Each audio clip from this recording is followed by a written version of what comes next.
Just for safety's sake, even though the ignition coil has been disabled, I'm going to go ahead and set these wires on top of a couple of pieces of wood to secure them, just in case.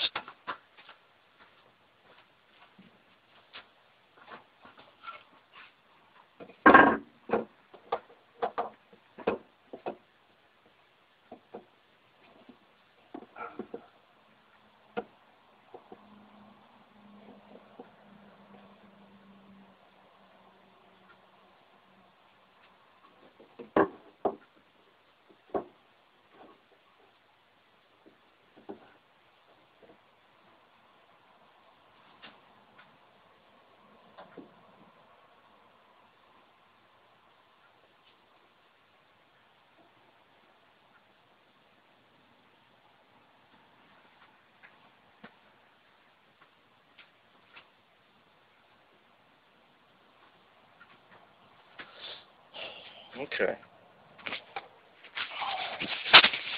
Like I said, the coil's been disabled via the fuse, but just in case, we do not want to risk doing any electrical damage to the engine. If one of those plugs arcs and grounds out, it's not going to be good for your electrical components. So, time to take out the spark plugs.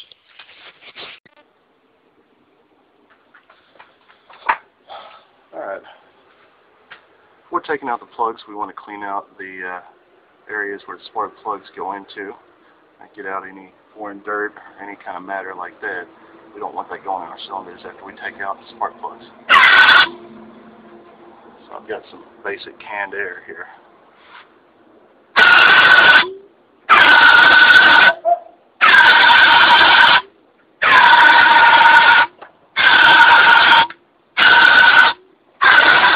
That's good.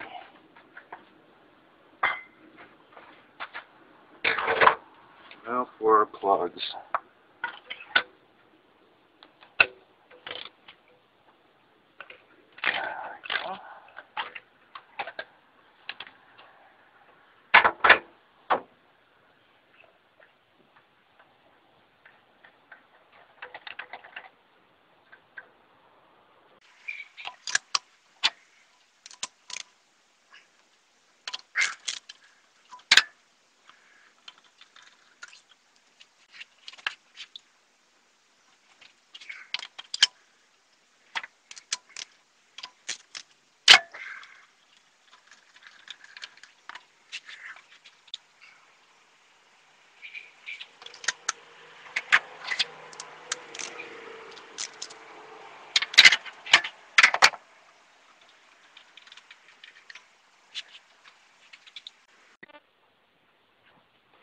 Alright,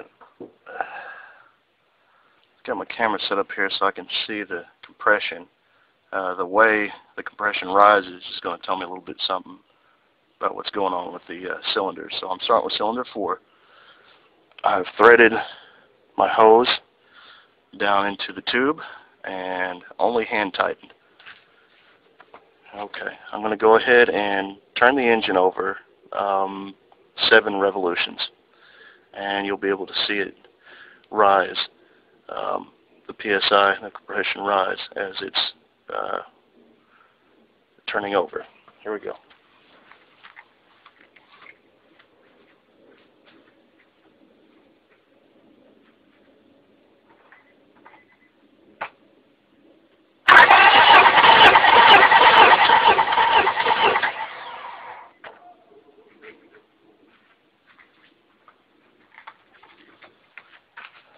Okay, we got about,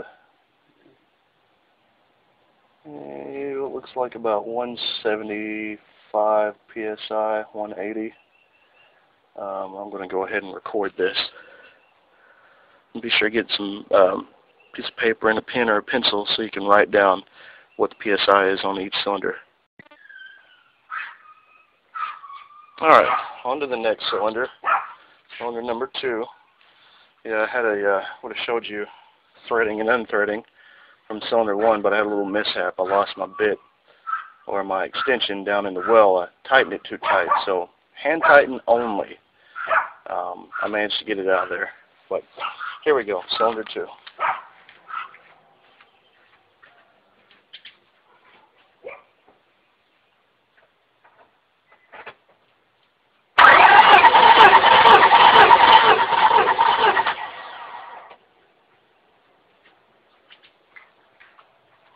see.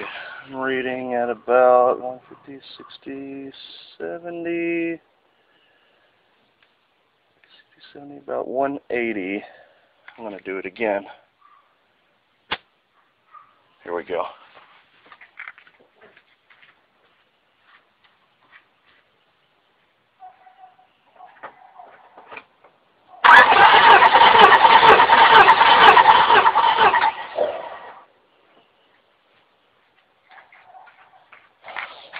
Okay, 50, 60, 70, 80, right at 180. Okay. Correct myself from earlier, this is cylinder number 3 that I just tested. Okay. Quick release that. Go on to the next one. There we go. The whole thing came out this time.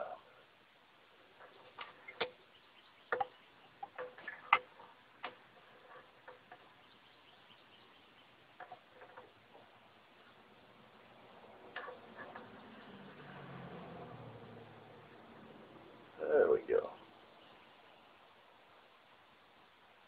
Okay. Put the quick release back on.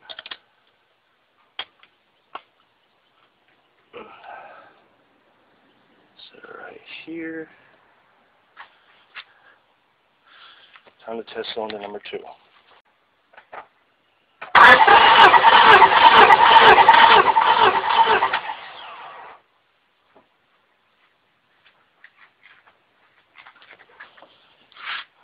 Okay. 185 to 190. Good to go on that one.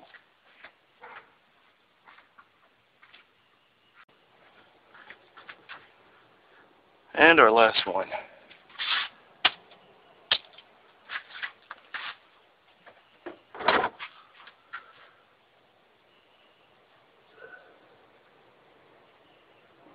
Come on. There we go.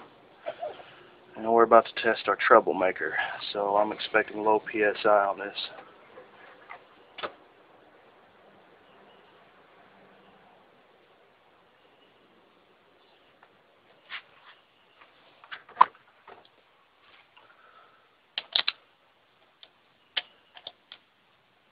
Okay.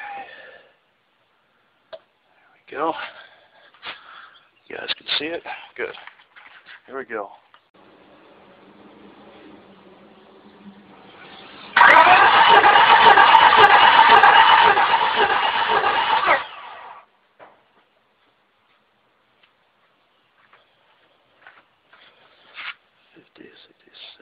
Yep, 175 to, or 75 to 80 psi.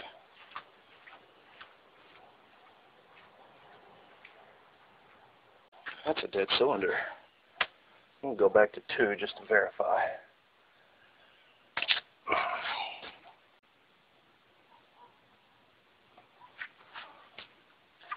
You can also hear the difference in the way the engine cranks due to the lack of compression on that one. Here's number 2. It should sound normal again, and it should give me regular, normal PSIs.